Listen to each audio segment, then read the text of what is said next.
I never met Dana Brown, and now, almost 22 years after his death, we are here tonight to celebrate the legacy he created through the Dana Brown Charitable Trust. I'm Dan Watt, and I'm honored to serve as the first executive director of the Dana Brown Charitable Trust. And I welcome you all here tonight and thank you for coming to remember this man, his life, and the love he had for our great city. Here is another short clip from the 1998 production from KETC of the Dana Brown story. His apartment in the Central West End was above the offices of his coffee company. He had a small staff, including his longtime assistant, Leela Rice, and operations never got far from Dana Brown's desk. I'd say, Dana, what are you worth? He's all maybe 15 or 20, and he wasn't kidding. He didn't really know how much he had, not really. And whenever I asked Leela, how did he decide to buy stock? He says, I have a hunch this is gonna work. And that's how he bought. He never had a stockbroker. He did his own. He was very, very generous, extremely generous, but he did it in a very quiet way.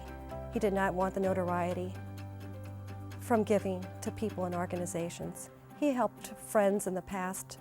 A friend in particular, I recall, told me the story, he and his wife himself, that their daughter was in the hospital and she was quite ill. Dana would come on many occasions and bring stuffed animals, different toys and things, and visit with the little girl and the other children in the hospital area. And when the little girl was able to go home, Dana had arranged to take care of the child's entire hospital bill. A small glimpse of the man from a very poor family in an Appalachian mountain community in Virginia, one of 12 children who left home at 15 to start his life. He made his way to St. Louis in the 1940s, and here he stayed until he died in 1994. He built his wealth promoting his lifestyle of safari trips to Africa with constant product placement to sell and grow his coffee company and wealth. He was the quintessential self-made multi-millionaire. He was a true entrepreneur. When he died, so few of his friends knew of his great wealth, but so many knew of his great generosity, which made him very public through the trust he established. This trust was funded at his death with $47 million. Now, 21 years later, the trust has granted over $77 million to different organizations. Many of them are represented here tonight at this reception. Today, the market value of the trust totals $68 million. That is really why we are here tonight, to celebrate all that has been done and to share a few highlights of our strategic plan that was commissioned for the trust. The trustees, Leela Rice, personal trustee, and Curtis Searcy, who represents the corporate trustee from the Private Client Reserve of U.S. Bank, and the grant-making committee decided that a report card was appropriate from our outside planning facilitator to assess just how well we have stayed on track and how we can better honor his legacy. Collaborative Strategies conducted an extensive study and facilitated the development of a strategic planning process that will act as a guide for the trust vision through 2020.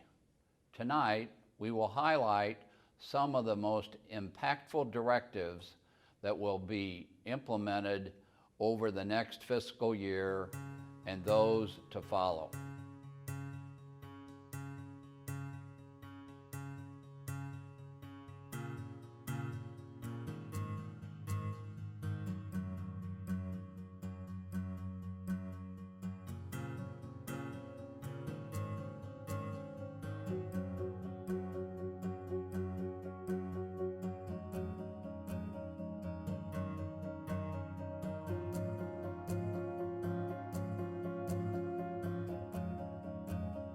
These goals and the mission will be achieved in the next few years by committing to strategic priorities that will include continuing to build deeper relationships with deserving not-for-profits who serve disadvantaged children and animals throughout our region.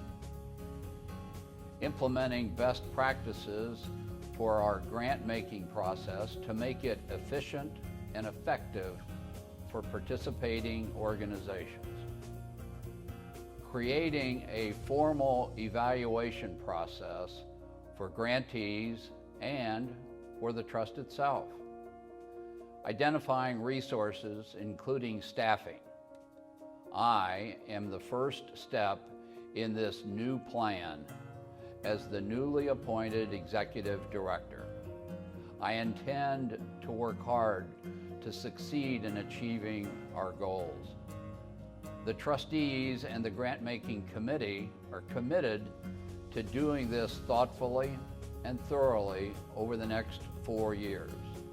And the change will benefit the organizations that Dana Brown intended to serve through his generous trust.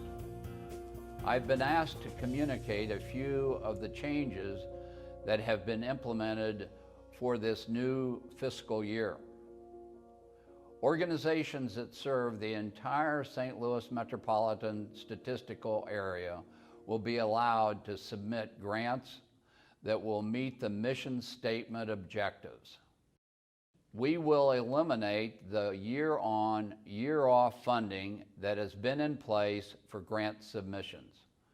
We will focus on high-impact, low-risk funding and will place high importance on those organizations that work collaboratively with other nonprofits.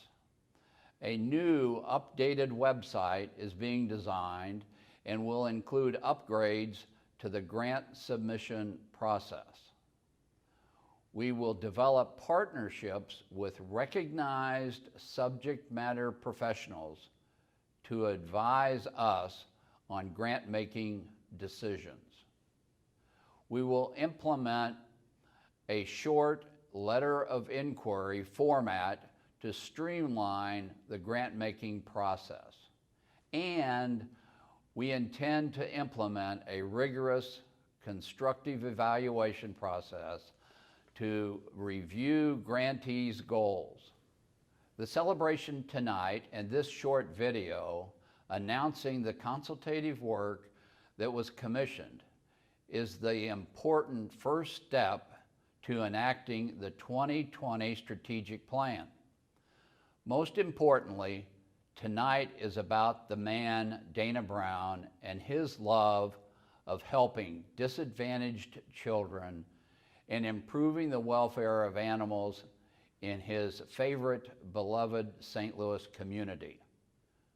On behalf of the Trust, I want to express our deep gratitude for all you do to help.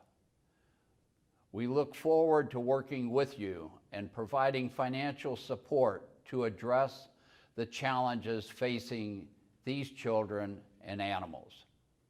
Thank you.